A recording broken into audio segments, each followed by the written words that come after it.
Good evening, all of you. Today we will discuss about मानवाधिकार यानी कि human rights.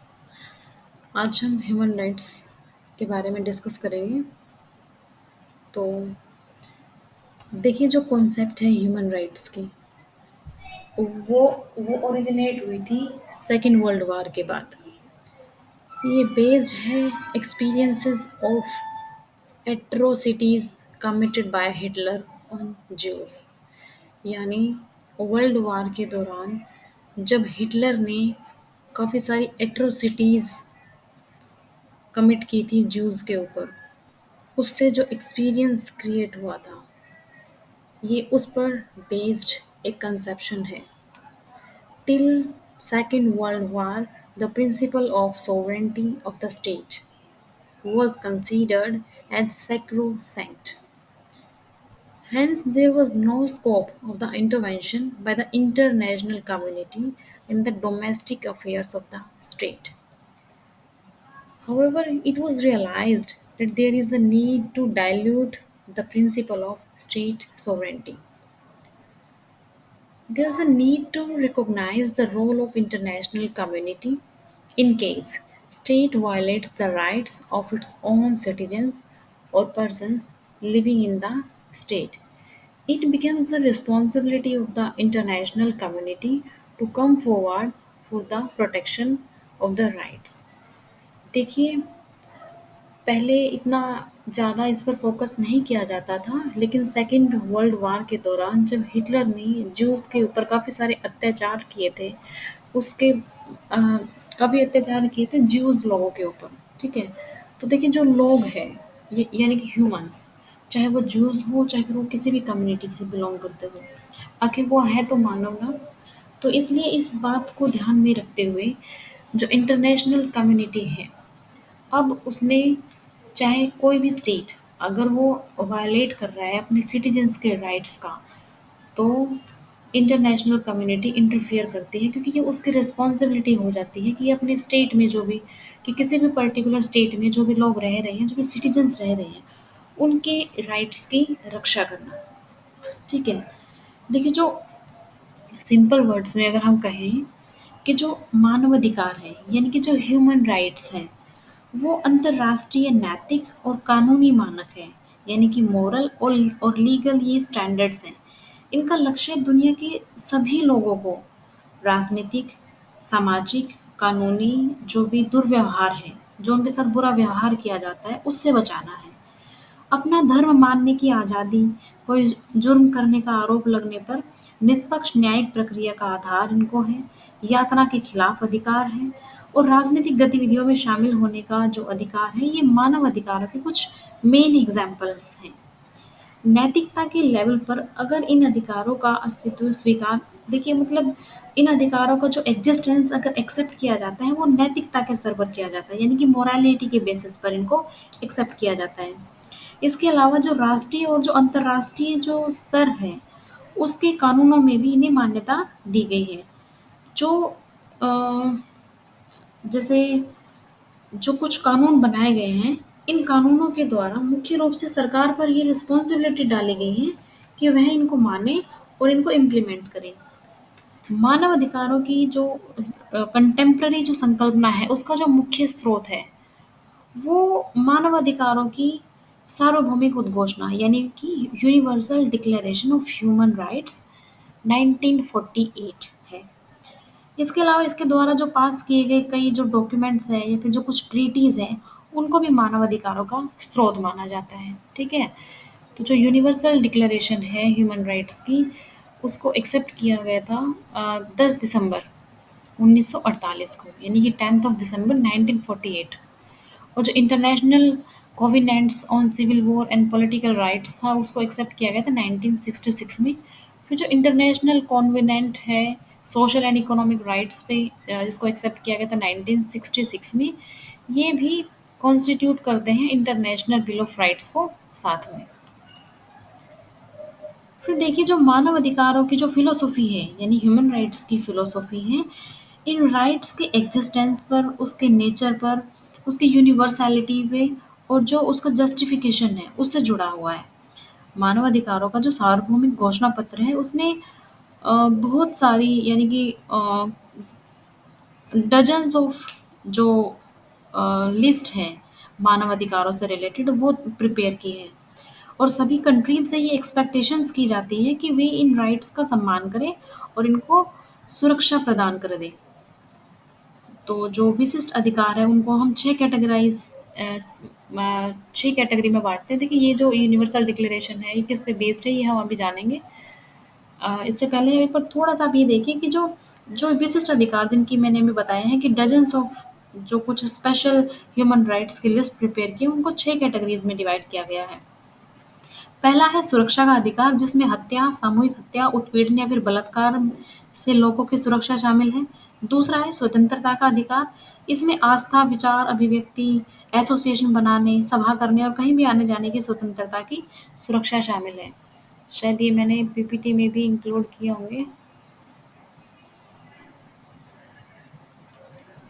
अम, कोई नहीं शायद मैं इंक्लूड करना इनको भूल गई हूँ, बट कोई नहीं अभी आप देखिए। हाँ, कि जो उसके बाद पहला हो गया हमारा सुरक्षा का अधिकार, दूसरा हो गया स्वतंत्रता का अधिकार, तीसरा हो गया राजनीतिक अधिकार, चौथा है उचित प्रक्रिया का अधिकार और पाँचवा है इसमें शायद समानता का अधिकार और फिर आएगा इसमें कल्याणकारी अधिकार। तो 2 अधिकार अभी हमने देखे, एक तो सुरक्षा का अधिकार जिसमें हत्या का, सामूहिक हत्या, उत्पीड़न और बलात्कार से लोगों की सुरक्षा शामिल है। दूसरा है स्वतंत्रता का अधिकार जिसमें हमें अपने विचार को एक्सप्रेस करने, एसोसिएशन बनाने, आस्था का, सभा करने का या इधर-उधर आने-जाने की जो स्वतंत्रता है, उसकी सुरक्षा शामिल है। राजनीतिक अधिकार में हमें वोट के द्वारा या सार्वजनिक पद हासिल करके राजनीति में भागीदारी करने की स्वतंत्रता की सुरक्षा शामिल है। फिर जो उचित प्रक्रिया का अधिकार है, इसमें क्या है कि बिना किसी अदालती कार्रवाई के या गुप्त अदालती कार्रवाई के द्वारा सज़ा दिए जाने और बहुत ज़्यादा सज़ा दिए जाने जैसी जो लीगल प्रोविज़न है, उससे सुरक्षा शामिल है। फिर जो समानता का अधिकार है उसमें आता है कि यह समान नागरिकता, कानून के समक्ष समानता और किसी तरह का भेदभाव न होने की गारंटी देता है, यानी किसी भी तरह का कोई भी डिस्क्रिमिनेशन नहीं किया जाएगा। फिर आता है लास्ट में जो छठा इसका जो जो ग्रुप है वो है कल्याणकारी अधिकार का, यानी आर्थिक और सामाजिक अधिकार। इसमें सभी बच्चों के लिए शिक्षा का प्रावधान करना, भुखमरी और गरीबी से यानी जो पॉवर्टी है उससे उनकी सुरक्षा करना शामिल है। तो जो ये लिस्ट है इसमें समूह अधिकारों को भी शामिल किया जा सकता है। अब जब जैसे मानव अधिकारों के जो सार्वभौमिक घोषणा पत्र है उसमें समूह अधिकारों को शामिल नहीं किया गया, लेकिन इसके बाद जो इसमें एग्रीमेंट हुए थे उसमें इनको स्थान दिया गया है। समूह अधिकारों में जो जातीय समूह है यानी जितने भी एथनिक ग्रुप्स हैं उनके अधिकारों को इसमें इंक्लूड किया गया है। इसमें जो जातीय समूह है उसको सामूहिक जनसंहार के खिलाफ सिक्योरिटी पाने का राइट भी शामिल है इसमें। यानी जो जातीय समूह को सामूहिक जनसंहार का सामना करना पड़ता है, उसके खिलाफ इनको सुरक्षा पाने का अधिकार है। साथ ही जो नेशनल टेरिटरीज़ है और जो उसके जो संसाधन है, उन पर इन समूहों का एक स्वामित्व भी शामिल किया गया है। तो ये हुए कुछ हमारे अ, यानी कि विशिष्ट अधिकार जिनको हमने 6 ग्रुप्स के बारे में जिनको 6 ग्रुप्स में बाँटा हुआ है, उनको अभी हमने देखा। अब हम देखेंगे जो यूनिवर्सल डिक्लेरेशन है, वो किस पर बेस्ड है। जो लॉक की थियरी है नेचुरल राइट्स की, ये उस पर बेस्ड है, that natural rights are self evident truth. फिर जो इमैनुअल कांट है, उसकी थियरी है ह्यूमन डिग्निटी, यानी ह्यूमन डिग्निटी की जो कॉन्सेप्ट की थियरी है इमैनुअल कांट की, ये उस पर बेस्ड है। अकॉर्डिंग टू इमैनुअल कांट जो मैन है, वो एनिमल से डिफरेंट होता है। मैन के पास रीज़न होता है, हेंस जितने भी ह्यूमन बीइंग है, वो डिज़र्व करते हैं कि उनको रिस्पेक्ट के साथ ट्रीट किया जाए। उसके बाद आते हैं कि कुछ एसेंशियल फीचर्स है ह्यूमन राइट्स के, लाइक इक्वालिटी। तो पहले हम इक्वालिटी को ही देख लेते हैं। जैसे सभी ह्यूमन्स हैं, तो जितने भी ह्यूमन्स हैं या जो मतलब जिन्हें हम ह्यूमन्स बोलते हैं, उनको सभी को इक्वली ट्रीट किया जाना चाहिए। इसका मतलब है कि उनको इक्वल राइट्स दिए जाने चाहिए। This very first characteristics makes human rights highly controversial. इस तरह के जो फीचर बताई गई इक्वालिटी की, ये काफ़ी कंट्रोवर्शियल बन गई। अब देखिए जो नॉन वेस्टर्न सोसाइटीज़ हैं उसमें वुमेन को इक्वल राइट्स या इक्वल स्टेटस नहीं दिए गए मैन के बराबर। और जो एक्टिविस्ट हैं ह्यूमन राइट्स के, उनके लिए for the activist of human rights not giving equal rights mean treating women less than human. जहाँ पर वुमेन को इक्वल राइट नहीं दिए जाते वहाँ पर ऐसा माना जाता है कि जो वुमेन है उनको इक्वल ट्रीट नहीं किया जाता, उनको ह्यूमन से लेस ट्रीट किया जाता है। However many countries find such advocacy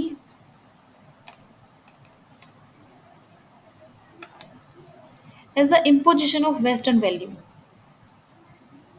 फिर जो वुमेन राइट्स है वो बहुत ही कंट्रोवर्शियल एस्पेक्ट रहे हैं ह्यूमन राइट्स के। According to women right activist like Hillary Clinton, उन्होंने कहा कि जो ह्यूमन राइट्स है वो वुमेन राइट्स हैं। Hence she advocated feminist foreign policy. उसके बाद जो सेकंड इसका फीचर है वो है यूनिवर्सलिज्म। डेफिनेशन के द्वारा जो आइडिया है ह्यूमन राइट का वो यूनिवर्सलिस्ट है। इसका मतलब irrespective of the nationality all are to be treated as humans, चाहे उनकी कोई भी नेशनलिटी हो, सभी ह्यूमंस को इक्वल ट्रीट किया जाएगा। Hence all should possess some basic minimum rights. So far there is no agreement on what rights will qualify to be basic minimum. There's a big difference in the approach of the western and non western countries, यानी इनकी जो approach है उनमें काफ़ी difference देखने को मिलता है। जो पॉलिटिकल लीडर है नॉन वेस्टर्न कंट्रीज के वो सजेस्ट करते हैं cultural relativistic perspective. For example जो पॉलिटिशियन है साउथ ईस्ट एशिया के कॉल्स फॉर एशियन वैल्यूज।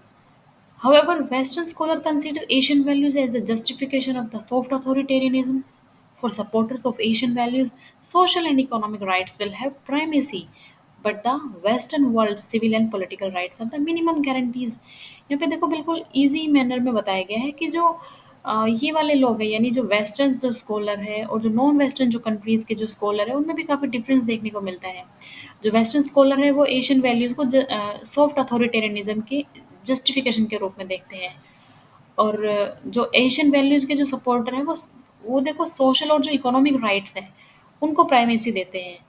लेकिन जो वेस्टर्न वर्ल्ड में सिविल और पॉलिटिकल राइट्स को मिनिमम गारंटी माना जाता है, यानी ये प्रेफरेंस देते हैं सिविल और पॉलिटिकल राइट्स को और वो देते हैं सोशल और इकोनॉमिक राइट्स को। फिर उसके बाद आता है इंडिविजुअलिटी। अब देखिए जो ह्यूमन राइट्स हैं इनको ह्यूमन बीइंग होने के नाते काफ़ी सारे राइट्स एन्जॉय करने चाहिए, लेकिन फिर भी क्या होता है कि इनके साथ काफ़ी सारा डिस्क्रिमिनेशन हमें देखने को मिलता है, बहुत सारी प्रॉब्लम्स इनको फेस करनी पड़ती हैं। तो इसमें बोला गया है कि human rights are to be enjoyed by human being as an individual, यानी इंडिविजुअल होने के नाते उनको ह्यूमन बीइंग की तरह अपने ह्यूमन राइट्स को एन्जॉय करना चाहिए। ह्यूमन राइट्स बेस्ड होते हैं इस कॉन्सेप्ट पे कि ऑटोनॉमी ऑफ मैन, यानी मैन की ऑटोनॉमी के जो कॉन्सेप्ट हैं उस पर ये बेस्ड होते हैं ह्यूमन राइट्स। जो कॉन्सेप्ट है एटोमिस्टिक मैन की वो क्रिटिसाइज की जाती है बुर्जुआ कॉन्सेप्ट ऑफ मार्क्सिस्ट के द्वारा, एज वेल एज इसको क्रिटिसाइज किया जाता है as abstraction by cultural relativist and कम्युनिटेरियंस।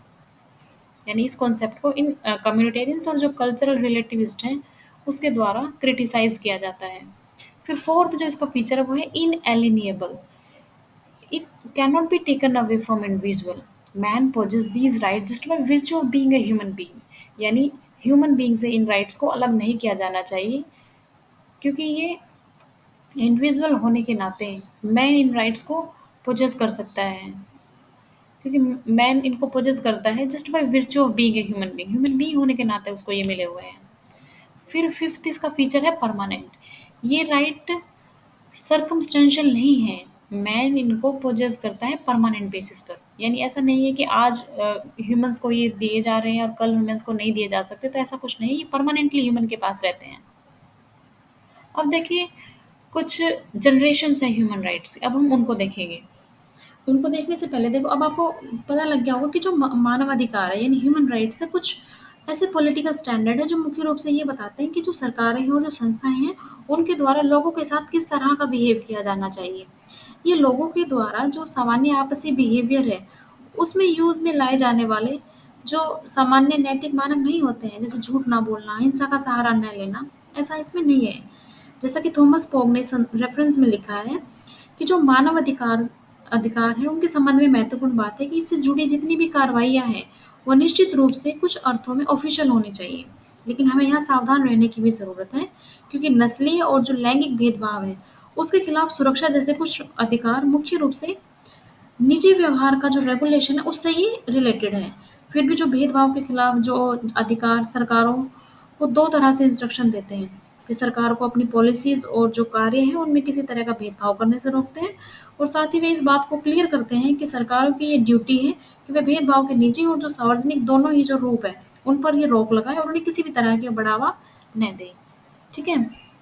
तो ये आप लोगों को थोड़ा पता होना चाहिए। अब हम डिस्कस करेंगे इसकी जनरेशन के बारे में।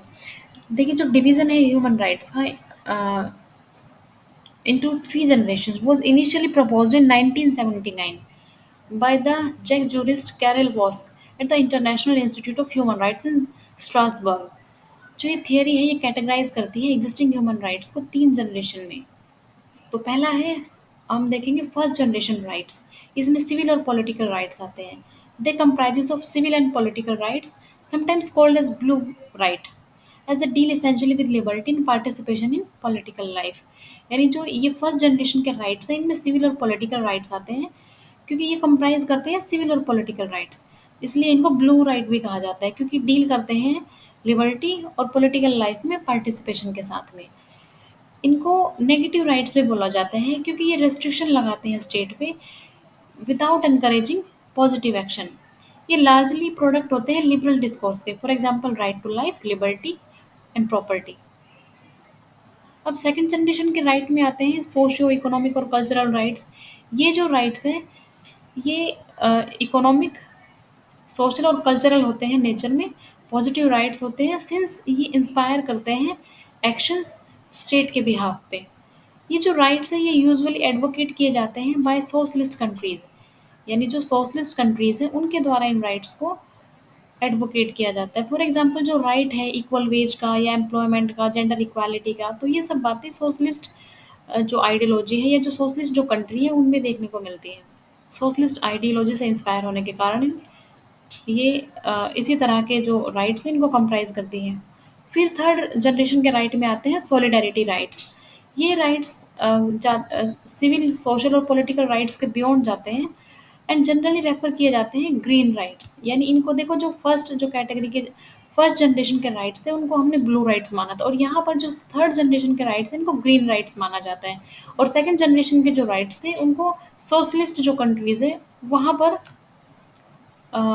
ज़्यादा ज़्यादा एडवोकेट किया जाता है। यूजुअली मतलब सोशलिस्ट कंट्रीज़ के द्वारा इनको एडवोकेट किया जाता है, जैसे मैंने अभी बताया था कि जेंडर इक्वालिटी, इक्वल वेज का, और जो एम्प्लॉयमेंट की जो अपॉर्चुनिटीज़ हैं कि सभी को मिले, तो वो सब उसमें आता है। अब जो ये वाले राइट्स हैं यानी थर्ड जनरेशन के जो राइट, इनको कलेक्टिव डेवलपमेंटल राइट बोला जाता है। These are to be exerted collectively and not individually, क्योंकि इनको कलेक्टिवली एक्सर्ट किया जाता है, इंडिविजुअली एक्सर्ट नहीं किया जाता है इनको। ये इंक्लूड करते हैं right to self determination, peace, development, environment, humanitarian assistant etcetera. अब देखिए जो भी इसमें बताया गया है, जैसे सेल्फ डिटर्मिनेशन का हो गया, पीस का हो गया, डेवलपमेंट का हो, ये इंडिविजुअल हम नहीं कर सकते, यानी अकेला व्यक्ति डेवलपमेंट नहीं ला सकता। अगर डेवलपमेंट सोसाइटी में लानी है, नेशन में लानी है, इस अर्थ पे लानी है, तो इसके लिए कलेक्टिव एफर्ट्स लगाए जाते हैं। ठीक है? और ये इंडिविजुअल के द्वारा पॉसिबल नहीं है, इसको कलेक्टिवली किया जाता है। अब पीस है, पीस के लिए एक नेशन चाहता है पीस करना, दूसरा उस पर अटैक कर रहा है, तो ये देखो इस तरीके से पॉसिबल नहीं हो पाता। अगर सभी लोग मिलके चाहेंगे कि हाँ पीस बनी रहे, तो ही पीस बनी रहेगी, क्योंकि ये कलेक्टिव एफर्ट है। अब देखिए कुछ डिबेट्स है ह्यूमन राइट्स पे, वो क्या की जो थियरी है ह्यूमन राइट्स की, ये मोस्ट कंटेस्टेड इशू रहा है इंटरनेशनल पॉलिटिक्स में। दो ये एक एग्रीमेंट है that there should be the recognition of human rights. इसमें ऐसा माना जाता है कि ह्यूमन राइट्स को रिकॉग्नाइज किया जाना चाहिए, क्योंकि there is no agreement over which rights are to be considered as basic right. अब कुछ जो थियोरेटिकल डिबेट्स है सेंटर्ड ऑन फॉलोइंग इश्यूज, उनको देखते हैं। अब जो डेफिनेशन है ह्यूमंस की, पहला तो यही है कि कोई ऐसी कंसेंसस नहीं बनी है कि ह्यूमन की डेफिनेशन क्या है। जो मोस्ट कंटेस्टेड इश्यू है इसमें कि जो टेररिस्ट है क्या उनको ह्यूमंस की तरह रिगार्ड किया जाना चाहिए, and should be given the basic minimum rights, क्या उनको बेसिक मिनिमम राइट्स दिए जाने चाहिए। अगर कोई आतंकवादी है तो क्या उसको ह्यूमन मान सकते हैं। यानी जो मेन कंटेस्टेड चीज़ है वो यही है कि अगर ऐसा है तो क्या हम उसको कुछ मिनिमम राइट्स भी दे सकते हैं। फिर उसके बाद है कि when human life begins, human की लाइफ कब बिगिंस हुई। Example, there is a debate over abortion rights in many Catholic countries. जो अबॉर्शन होता है कई कैथोलिक कंट्रीज़ में, देखो अबॉर्शन तो हर जगह ही देखने को मिलता है आप लोगों को। हमारे यहाँ पर इंडिया में तो जो गर्ल चाइल्ड है उनको होम में ही अबॉर्ट कर दिया जाता है अगर पता लग जाता है। वैसे तो खैर ये लीगल, आई मीन ये इलीगल है अगर हम जेंडर चेक कराते हैं कि वोम में पल रहा बेबी मेल है या फीमेल है। अगर ऐसे कराते हैं तो it is illegal in India. लेकिन फिर भी क्या है कि कई बार गुपचुप तरीके से ये चीज़ें भी चलती रहती है साइमल्टेनियसली। तो वहाँ पर अब ये कह रहा है कि एक डिबेट है अबॉर्शन के ऊपर, अबॉर्शन के राइट के ऊपर। कैथोलिक कंट्रीज में it is not clear whether human life begins after birth और in the womb of mother. यानी जो ह्यूमन की लाइफ है वो मदर के वोम में शुरू होती है या बर्थ के बाद शुरू होती है। तो ये भी काफ़ी कंट्रोवर्शियल रहा है। फिर है कि who should be the guardian of human rights. अब सिंस स्टेट है वो प्रिंसिपल एक्टर्स हैं, states are suppose to be the protectors of human rights. अब जो ह्यूमन राइट्स है एक कॉन्सेप्ट है, जो ये कॉन्सेप्ट है वो एंटी स्टेट है। ये वीकन्स करती है स्टेट की पावर को and state go for moral guarantees but in practice unable to deliver this. So I hope आपको समझ में आया होगा। Thank you so much for watching the video. अगर आपको पसंद आई हो तो please do like, subscribe and share my videos. Thank you.